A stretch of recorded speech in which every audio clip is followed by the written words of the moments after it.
Hi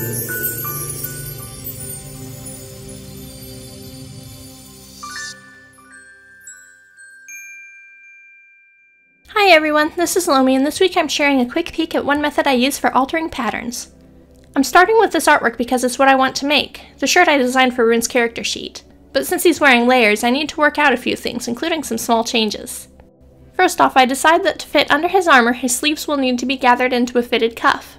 The sleeve will join the body of the shirt without gather, so it'll fit well under his jacket. I've drawn the shirt as something he probably pulls on over his head, but to make it easier to put on a doll, I'll make it open down the front. I think I'll also give it frog closures, since I've written before that he has trouble doing tiny buttons with his claws. This lets me keep the outfit in character. Since I want the shirt to be easy to get on and off, I'll have the cuffs open. They'll just be square, but I'll need to add a rolled hem to the sides of the sleeves so the inside edge of the seam allowance will be finished. Because Rune's shirt has a standing collar, I figured the curta pattern I designed would be a great starting point.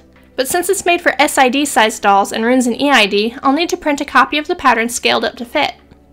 To resize the pattern, I take the measurement tables from the company page to figure out how much bigger Rune is.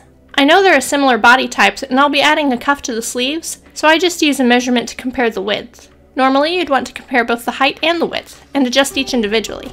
The EID body is 19 cm through the shoulders, while the SID body is 17 cm. So from this we can determine the EID pattern will need to be printed at 112% of the original pattern size. Once I print out my pattern pieces, it's time to modify them. I try to make sure everything is labeled early on so I don't lose or mix up any pieces.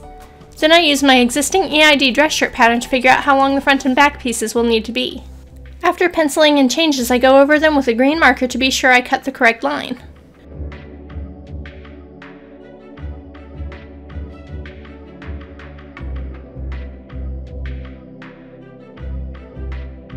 I increase the length of the placket, making it the full length of the front of the shirt.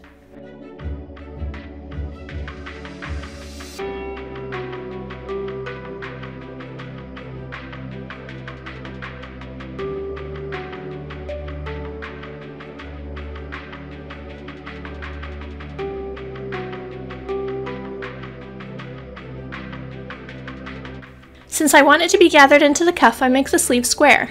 I leave the length alone, which will make it poofy and billowy, like most fantasy shirts are. Then I add an extra ½ inch to the sides to accommodate the rolled edge I mentioned before. It's a minor difference, with the rolled edges being sewn before the sleeve is attached to the body of the shirt.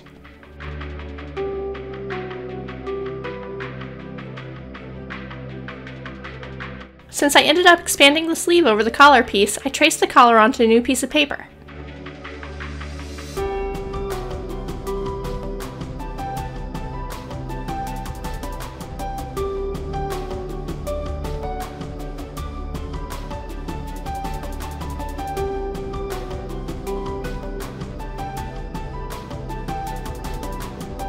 Then I cut all the pieces out and compare my work to my plans. It's usually a good idea to have reference on hand because I made a mistake. I didn't draw the front with plackets. Instead, I add a 1/4 inch seam allowance to the front opening of the shirt, then trim the placket piece down a bit. It will become a facing instead, letting me have a clean edge on the front.